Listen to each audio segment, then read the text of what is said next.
आज का पहला पाठ नबी ईसायास का ग्रंथ अध्याय 40 पद संख्या 1 से 5, 9 से 11। प्रभु का मार्ग तैयार करो, तुम्हारा ईश्वर यह कहता है। मेरी प्रजा को सांत्वना दो, सांत्वना दो। यरूशलेम को ढाढ़स बंधाओ और पुकार कर उससे यह कह दो कि उसकी विपत्ति के दिन समाप्त हो गए हैं और उसके पाप का प्रायश्चित हो चुका है। प्रभु ईश्वर के हाथ से उसे सभी अपराधों का पूरा पूरा दंड मिल चुका है। यह आवाज आ रही है, निर्जन प्रदेश में प्रभु का मार्ग तैयार करो, हमारे ईश्वर के लिए मैदान में रास्ता सीधा कर दो। हर एक घाटी भर दी जाए, हर एक पहाड़ और पहाड़ी समतल की जाए। खड़ी चट्टान को मैदान और कागार को घाटी बना दिया जाए।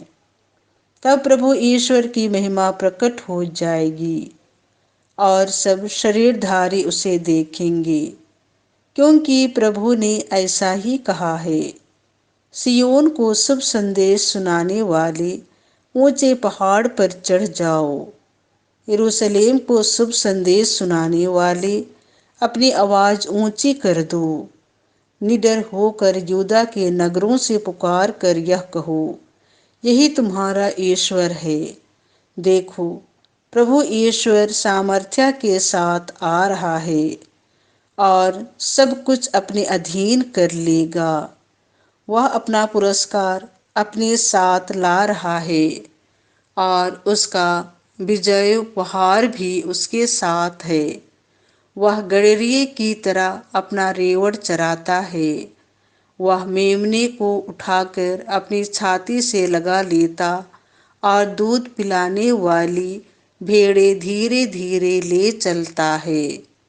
यह प्रभु की वाणी है। आज का दूसरा पाठ संत पेतरुस का दूसरा पत्र अध्याय 3, 8 से 14। हम एक नए आकाश तथा एक नई पृथ्वी की प्रतीक्षा करते हैं। प्यारे भाइयों, यह बात अवश्य याद रखिए कि प्रभु की दृष्टि में एक दिन 1000 वर्ष के समान है और 1000 वर्ष एक दिन के समान। प्रभु अपनी प्रतिज्ञाएं पूरी करने में विलंब नहीं करता, जैसा कि कुछ लोग समझते हैं, किंतु वह आप लोगों के प्रति सहनशील है और यह चाहता है कि किसी का सर्वनाश नहीं हो, बल्कि सबके सब पश्चाताप करें। प्रभु का दिन चोर की तरह आएगा।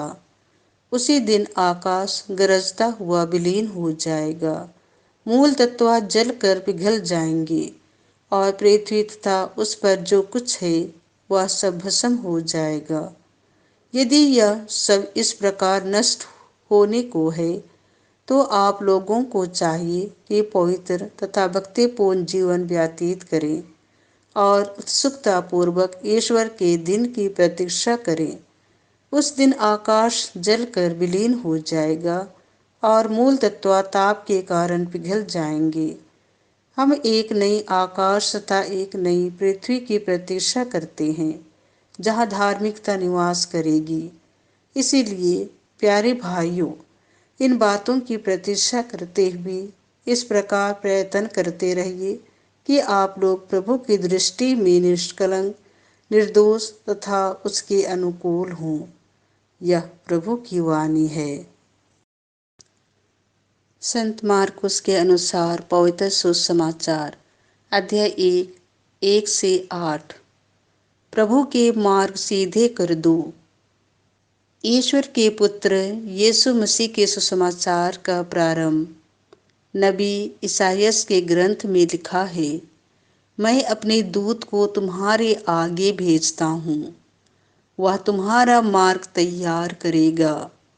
निर्जन प्रदेश में पुकारने वाले की आवाज, प्रभु का मार्ग तैयार करो, उसके पथ सीधे कर दो।